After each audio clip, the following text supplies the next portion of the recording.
Hey, what's going on, bike people of the internet? Let me introduce the next long-term project for the channel, which is a 1998 Klein Pulse. I bought this bike back in the summer from a town over for me, so yeah, this is me literally cycling it back from the place I bought it. Yeah, it went okay. It wasn't perfect, but it was working fine for a cycle home. And here's a few shots of generally me looking smug and cruising along a bit of a cycle path with gravel on it, just feel what it's like off-road. Back home and in the garage, so yeah, let's have a good fly around the bike and have a look what it is and the equipment it's got as standard and the state it's in, more importantly. So starting at the handlebars, we have a worn out but probably original grip shift SRT 4.0s there, and the Diacomp brakes and levers that would have been original to the bike. Some tasty aluminium bars at 6061 which matched a chrome brushed alloy stem, which looks decent. We still have a Klein top cap, which is very nice. I like that. Moving along the top tube, you can see how it looks like it's been in the garage, dusty and abused for quite some time. Top tube's quite chipped and generally marred and not looking fantastic, but I think a lot of the rubbish look is dust and dirt and debris rather than paint ruining. We've got the original seat post. I don't think that's an original seat, but it's a period correct seat, but it looks a bit too far gone for my liking. Again, we still got the original V-brake at the back, and we've got these really fat seat stays on this bike. They're about as fat as a finger. Famous Klein dropouts with the rear entry. We've got quite a lot of paint fade and chipping and peeling stickers here along the chain stays. Syngeo chain set, and it looks like it's got an aftermarket big ring on that. I reckon that's a 48 tooth. Alex rear mech. I can't see any markers on the front, so I'm guessing it's Olivia or STX RC. We have a USA flag on the down tube there. Does anybody know if these frames were made in America? Question. I knew the high-end ones were, but I'm not sure about the Pulses. We have a RockShox Indy C at the front, which you may have seen on a video already, and quite a chubby front hub. I'm guessing it's original to the bike. And we have, yeah, it's true, and some horrible Specialized commuter tyres. Yeah, quite like this front hub. I might try to reuse that. The front axle is like a security type one, so that's going to be interesting getting off because I don't have a key for it. And I'm guessing the rear hub is STX or STX RC, something along those lines, sort of mid-spec Shimano. Let's have a look at the rims. What are the rims? The rims are Maverick rims. I'm not familiar with these, so yeah, get in the comments and let me know if they're any good. And the tyres are 1.5 Specialized Nimbus commuter tyres, so I'm guessing this bike had been used for commuting for quite a bit of time with that non-quick release front hub and the tyres. Let's spin the bike around now and have a look at the non-drive side and see what the state is in. So yeah, it's all not too bad. The paint's a bit bubbly and scratched in places. I'm not sure if this paint is recoverable. I might have to do a paint job on it or polish. I might polish it, that might be pretty cool.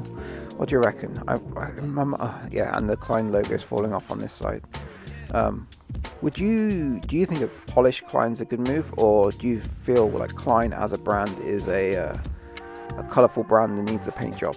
Get in the comments and let me know. So I feel like this non-drive side is a bit rougher than the drive side. The paint work isn't great. Look how big those chainstays are. Absolutely awesome. So chunky. Great. And there's lots of form to them as well. So yeah, I'm really keen to sort of do a great job on this bike and turn it into something really cool. Can't see anything much else. No cracks. We've got, bandrailer has been moved up to accommodate that big chain ring, I reckon, at some point. So we've got some scratches there. I think this bike definitely needs this paint removed and a new paint job, but we'll give it a clean and see what it looks like after. So for the future build, I've been playing around with the idea of using this pace fork I have kicking around for the future build, the resto mod. I think I want to go for a 1x on this. What do you reckon? Do you reckon this pace fork with its tie nitride stanchions would look good on this bike?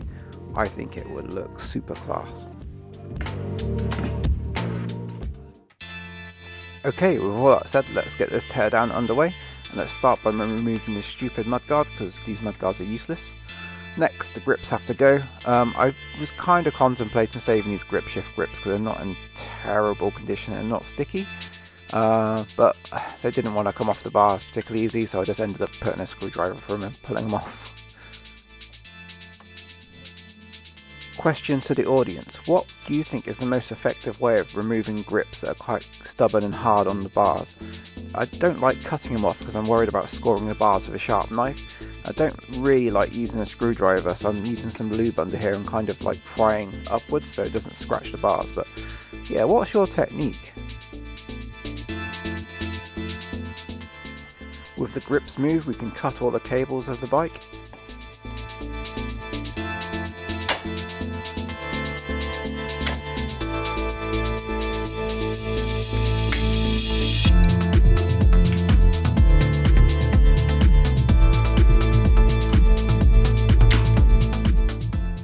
The grip shifters are easy to remove using a 3 or 4mm Allen key. There's just one simple little pinch bolt in there, it holds it all in place.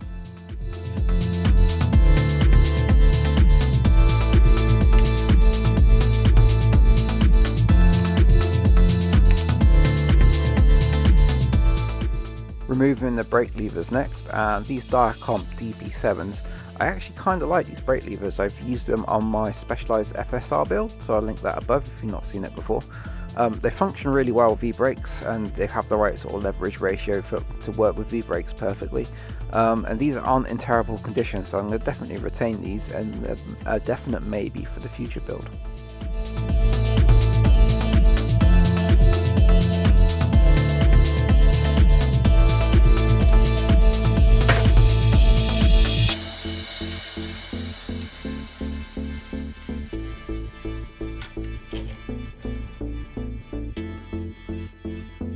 On to removing these cheap and nasty pedals from these Shigenio cranks here. Is it Shigenio the right word for the brand? I'm always confused about this one.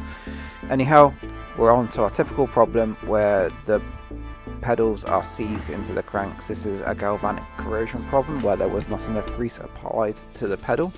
So as the pedal corrodes, it rusts inside the thread of the aluminium. There's a galvanic corrosion problem, so the pedal effectively gets stuck in the bike. So yeah, it's really tight here, and I'm putting so much leverage on this spanner. I actually break the spanner a little bit, so the spanner is opening up so wide across the flats of the pedal, it's slipping. So I'm stretching the spanner out, so I've pretty much ruined the spanner with this job.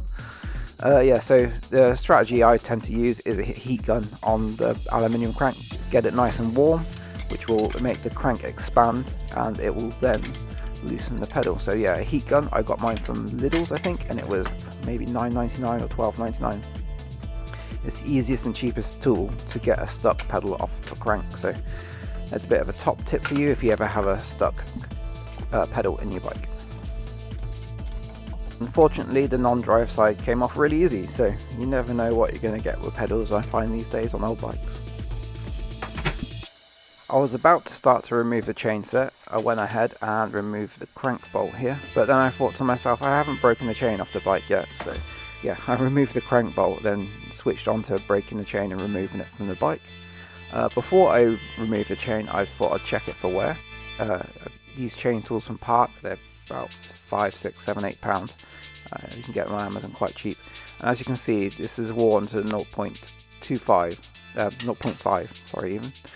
Which means the chain's worn and need a replacement, but hasn't ruined the cassette yet, so I'm going to retain the cassette and bin the chain. Breaking the chain is easy. I just use the cheap Park tool. There's no problem here to break chains. It's a cost-effective, easy job, especially as I'm not retaining it. You can just push the pin the whole way through and throw the rest in the bin. Back to removing the chain set next. I need to use a crank extraction tool to do this. The critical thing is to make sure there's no washer within the bottom bracket crank set arrangement there, and make sure you wind the tool in with a spanner, because if there's a little bit of dirt or something mucking up the threads, you can end up stripping the threads out of the crank if it's not fully inserted and doesn't have adequate thread engagement. On this case, the crank come off really easy actually, no fight there at all. Yeah, it's quite dirty and rusty on there, but yeah, it's definitely a big 48 tooth chainring on this bike, so I reckon it's been converted for commuting. And much like the drive side, make sure the crank extraction tool is fully wound in and engaged with the threads. Just make sure you nip it up with a spanner to make sure it's fully home and you're not caught on a dirty thread or something. Then just wound the extraction bolt in and off pops the crank. This side was quite firm compared to the drive side, so yeah, I would definitely think the drive side's been off before and maybe this side's never been removed. Whilst we're working on the non-drive side, let's start to remove the bottom bracket by removing the non-drive side cup. On this bottom bracket, it's the plastic side on the non-drive side. I'm still confused which year they switched this around.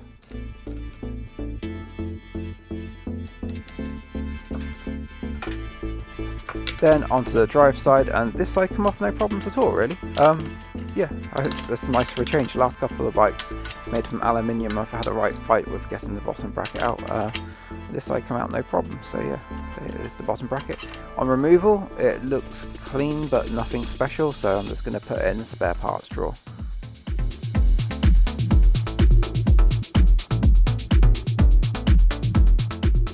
I removed the Diacomp V-brakes from the indices, no problems at all.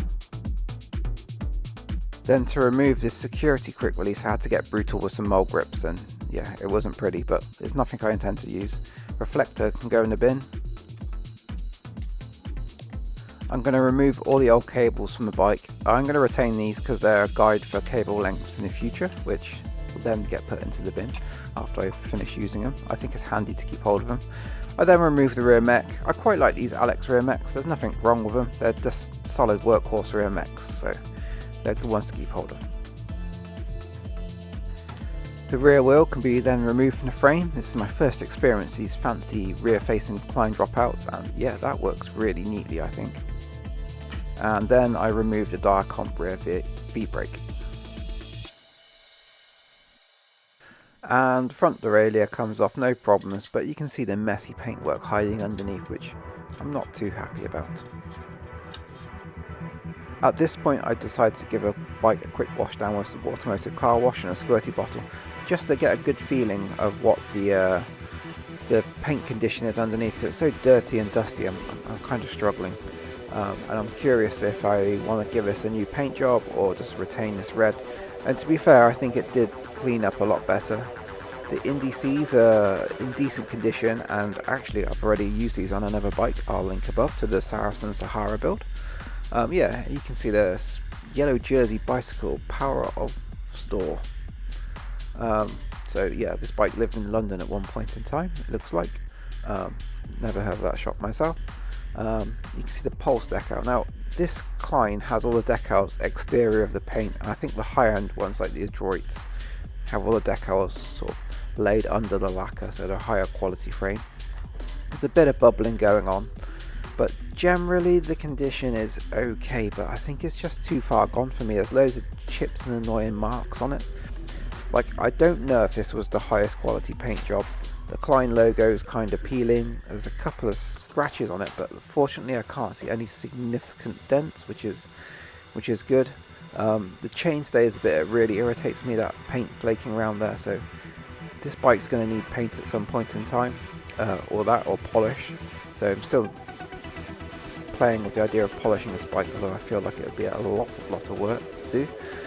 So if you've got any experience, let me know. But yeah, it's not looking too bad, I don't think, but I'm like 50-50 whether it needs to have a fresh paint job or not. I removed the saddle from the bike next. Now this saddle I don't think is original to the bike, but I think it's roughly period correct, so maybe this bike should have come with a WTB, so maybe the original saddle got damaged, or maybe the original owner didn't like the WTB saddle and replaced it with this Dynamico one. I'm not sure I've come across this saddle before. Either way, it looks too far gone for me to be restoring, so I'm going to put something different onto it. The bars look to be in good condition to my eyes. One end looks like it's had a little bit of a bash into a wall or something, maybe the bike's fallen over at some point in time. So it's a little bit roughed up around the edge, but other than that they look fine, in generally good condition with no scoring, scarring or general damage. So yeah, I'm happy to put these in my spare parts bin for builds in the future, I think.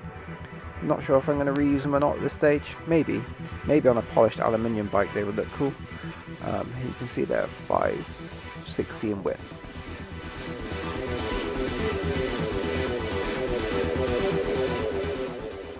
Onto the stem next. Stem's quite nice. I think they've put it in quite a racy negative position on this bike originally, which is, you know, if your back can cope with it, it's quite fast and nice. Quite road bike-like, which makes sense with the setup it had. I'm really keen to retain this Klein top cap because I want to use it on the build in the future because I think it's really cool. But the stem itself, there's nothing wrong with it. It's not really quite what I want. Also, with the narrower 25mm center section, I'd rather have something more modern like a 31.8. So doubt I'm going to reuse this stem. Headset next. So yeah, I just released the wedge by giving it a good whacking in the stand. That looks way worse than probably what it is, but eventually the fork released from the wedge in the headset there. But the headset is generally dry but good condition, if that makes sense. It definitely could have used some grease in there, but it's not like had loads of water and grit and grime in there and gone rusty. So I think it's right on the edge of needing a service. I think is probably the best way to put it. So yeah, there's definite potential to reuse this headset in the future. It's nothing special, but you know, it's a cost-cutting measure, and if you can reuse it, I think it's always good to reuse things rather than buy brand new. So let's have a real good detailed fly around the frame and figure out if we're going to keep the paint, strip it off and give it another paint job, or polish the paint. I really could use your feedback about this because it will have a real big impact on the timeline of the bike. So this bike shop decal needs to go. Head tube, I think looks great with the Klein logo in the gold colour. It's fine. Down tube, looks okay around there. Top tubing, I'm sorry. Yeah, it's okay. It's got a few scratches and a few chips and stuff. But I think this part's savable. It's got a few scratches and it's starting to bubble, and as you work towards the centre it's looking worse and worse as far as I'm concerned. Around the seat post I think it looks okay, the welds look fine. Moving back towards the front bike, on the down tube, Klein logo is starting to peel there on the end, and there's some bubbling going on, which I'm not keen on. It's got some nice bottle bossage and there's no corrosion around those, so that's good. The USA flag looks decent, but yeah, it's getting quite scratched up around this bottom bracket area. So yeah, nothing to write home about as like super terrible around here. Seat tube on the other hand is looking quite rough, where those the front derailleur has changed height and it's been clamped up and looks scratched. And it looks, yeah, pretty good up to the seat tube. Definitely no signs of cracking. This is my other concern. I'm kind of doing a real close inspection here, looking for cracks and things that prevent this bike going forwards. Bosses look really trick, and there's like a little flower petal sort of arrangement there to waste them away and make them as racy and light as possible. Rear derailleur hanger is non-replaceable on this bike, which is slightly concerning, but it's never going to have that much of a hard life. Everything looks pretty good around here. Can't see any signs of cracks or fatigue or anything like that, but then again, we're losing some paint around all the joints. It's to be expected. It's not, you know, it's a 25-year-old bike. It's not new. I'm not looking for the mintest thing in the world, and I think this is a good Klein to experiment on. Onto the chainstay here. Obviously it's got quite worn out there and looks quite corroded on the aluminium. This sort of gradient sticker chainstay protector is coming off and looks really scruffy. The general tubing profile here looks awesome though to me. It's like goes from that square shape to that extremely wide shape at the other end, and it's got so much character, I think. Flipping the bike around, let's have a look at the other side, which generally I feel is in a worse condition. Maybe it was lent up against another bike and it's got more scratches on this side, but everything looks tatty on this side. There's definitely some more scratching along the chainstay here compared to the drive side. I think that there's the worst bits. Obviously where the Mex moves on the front is picked up the paint and sort of double scratched it. The down tube looks in worse condition. The owl of the Klein is peeling off, so that's gone. Yeah, I'm convinced this bike would look better with a new paint job at this point in time. What do you think? Would you repaint this? Would you put the effort in to repaint a Klein Pulse? I know it's not the most flashy of Klein bikes in the world, but it's what I got, and it's a good budget bike without upsetting the Klein community that you've repainted one of those precious Kleins. Or would you go for a polished aluminium Klein? That's a possibility as well. So I think I'm at the stage where I'm going to say I'm going to remove this paint at least, and at least paint it a different colour, but it might have to wait until the spring because it's probably too cold to do a decent paint job at the moment with spray cans. But this is about where the videos is going to end now. This teardown is torn down. I'm at that point where I'm not sure how to continue. I'm thinking patina, polish or paint, and there's a variety of conditions determining that. This is going to be kind of a long-term project for 2024, so yeah, don't expect an update like next week on this one. This is going to be a bit of a long-termer for the year, and I make it a really cool bike out of this, I think. So yeah, it's this is where I'm going to leave it. Let me know what you would do with the finish on the bike. This point in time right now, I think I might go for a polish, which is a bit controversial, I think, but yeah, get in the comments, let me know what you do, what you think, and how you would build it. I'm thinking full resto mod with those pace forks. I think that would look awesome. So yeah, thanks for watching if you got this far, and I'll see you in the next video. Cheers.